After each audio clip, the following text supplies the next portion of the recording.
My name's Ethan, I'm 29, and I live in a modest little house just outside Austin, Texas. It's me, my folks, Patricia, and my younger sister, Samantha.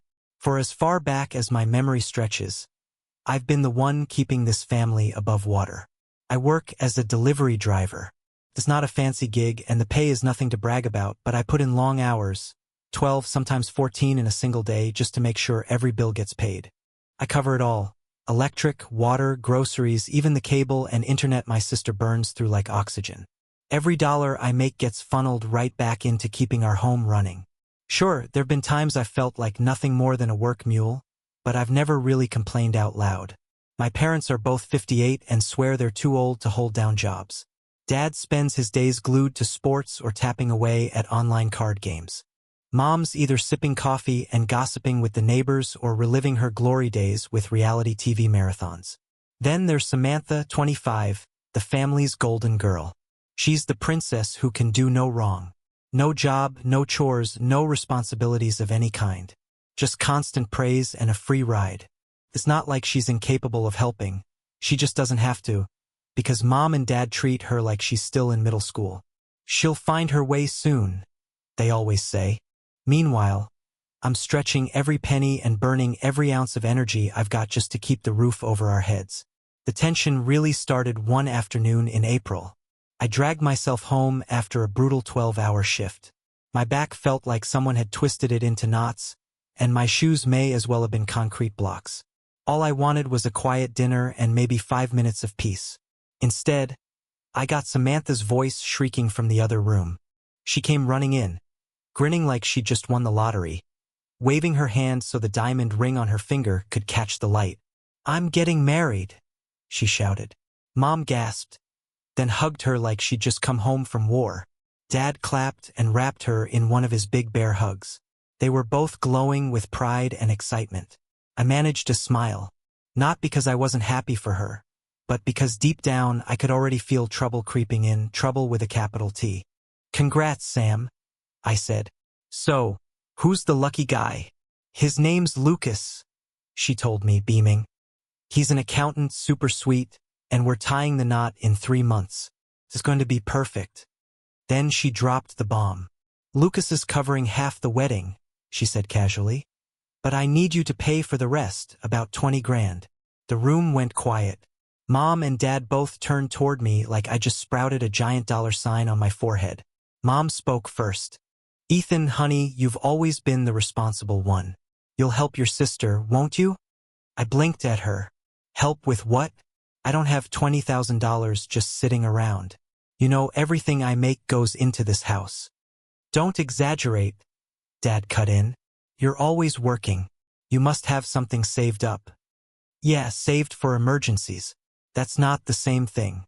I'm not a vending machine you shake when you need change." Mom didn't miss a beat. "You're being selfish. Everything we do is for this family. And now that it's your sister's turn for happiness, you won't pitch in?"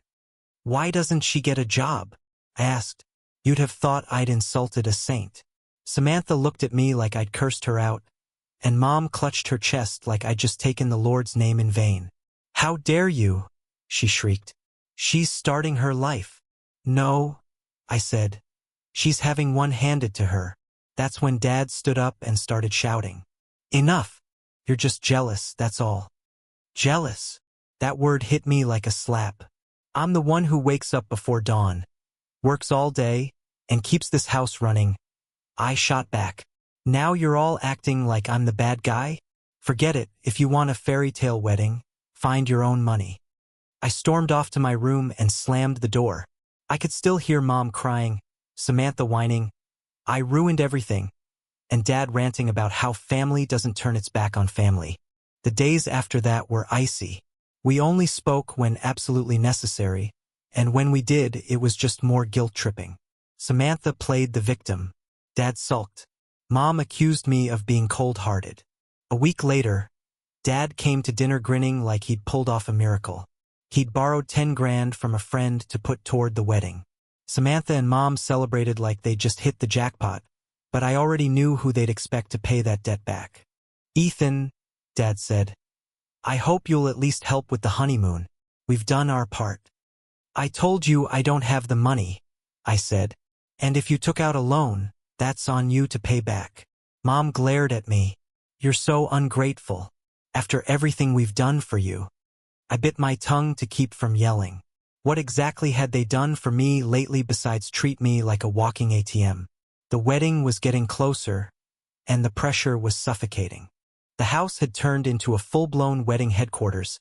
Flowers, cake samples, seating charts, playlists. I was working even more hours just to stay ahead. 2 days before the big day, my grandparents, Harold and Evelyn, arrived from San Antonio.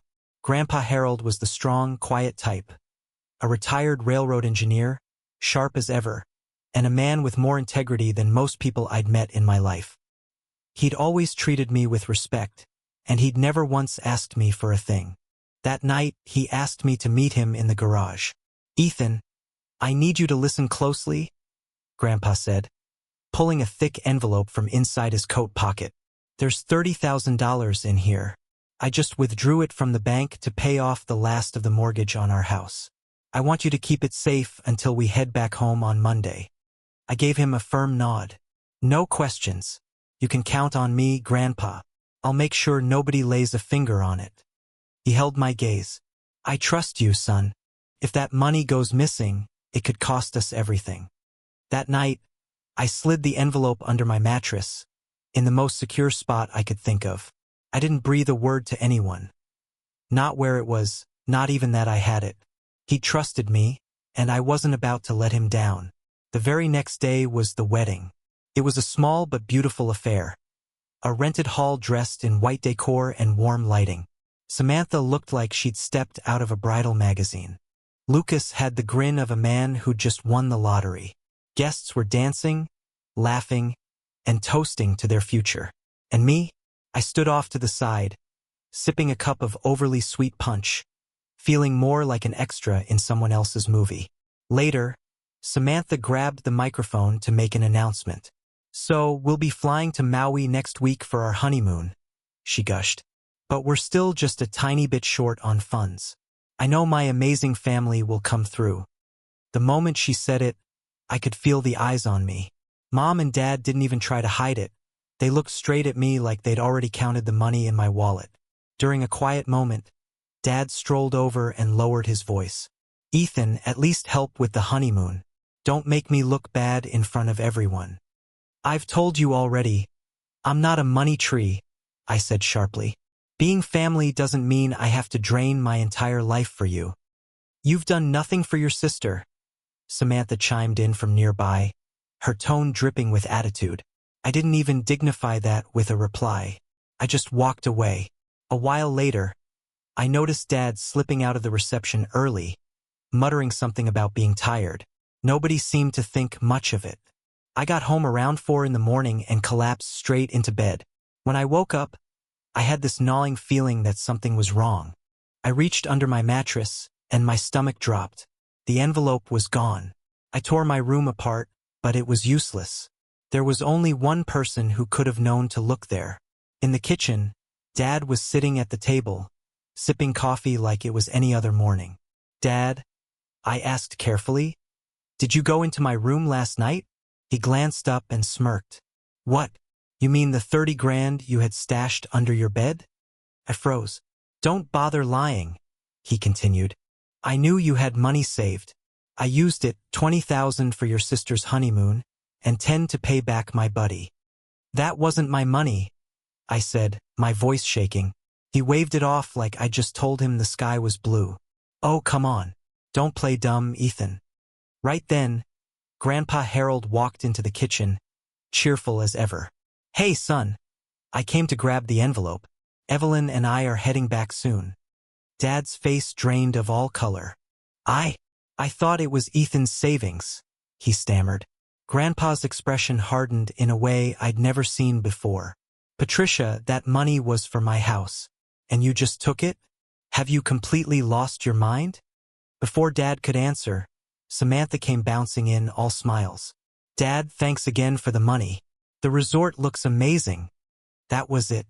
You've got 3 days, Grandpa growled. To return every single penny. If you don't, I'll have you arrested. I don't care that you're my own son. He turned on his heel and left with Grandma Evelyn, leaving a silence so heavy it felt like it was pressing down on the walls. Dad slumped into a chair, crying, but then, unbelievably, he turned his fury on me. This is your fault, Ethan. If you'd told me it was Grandpa's money, none of this would have happened. Something in me snapped. No, I said, my voice low and steady. You should have asked before you went through my things. You stole from me, and even now you expect me to clean up your mess. He shot up, stepping toward me with his hand raised like he was about to swing. I didn't budge. Don't you dare touch me, I warned. Silence again. I walked to my room, grabbed my backpack and started filling it.